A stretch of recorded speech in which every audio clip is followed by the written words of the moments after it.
In Sicilia per le elezioni amministrative si dovrebbe andare al voto domenica 27 e lunedì 28 maggio. Sarebbe questa l'intenzione della regione siciliana, ma la data delle elezioni potrebbe essere posticipata a giugno. In molti comuni interessati al voto, la campagna elettorale non è ancora entrata nel vivo. Ad Agrigento invece la politica è in fermento e si respira già un clima elettrizzante. Partiti e movimenti sono in fibrillazione alle prese con la scelta dei migliori candidati per portare a casa la poltrona di sindaco o di consigliere comunale. Sono al momento 3 i candidati certi alla scalata del municipio agrigentino come primo cittadino. Si tratta dell'uscente Marco Zambuto dell'UDC, che avrà l'appoggio dell'API e di un paio di liste civiche. Poi l'avvocato Giuseppe Arnone, che potrà contare su almeno 2 liste civiche.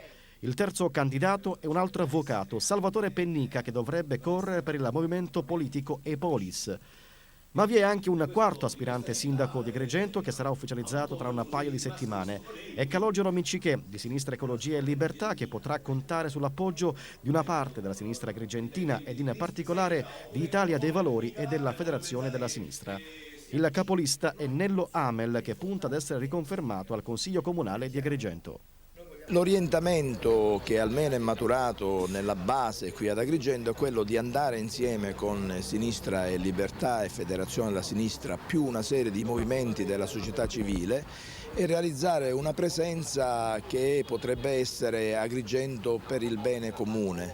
C'è una lista nella quale si ritrovano coloro i quali per formazione politica hanno la grande sensibilità di stare vicino alle persone più deboli e agli ultimi, cioè i partiti della sinistra sostanzialmente, e quelle aree di società civile che stanno lavorando per cercare di riportare la politica a un livello di dignità e di compatibilità con la crisi e le difficoltà che ci sono oggi nel nostro momento, in questo particolare momento.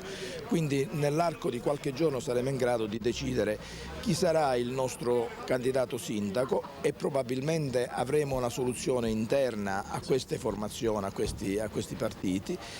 Quale sarà l'impostazione della lista, che è una lista aperta nella quale accogliamo tutti, coloro i quali naturalmente condividono i nostri valori e le nostre idee. Non siamo una pattumiera dove chiunque può andare a candidarsi. I nostri candidati saranno selezionati sulla base delle capacità, del desiderio di impegnarsi per la città di Agrigento, di spendersi senza nessun altro interesse.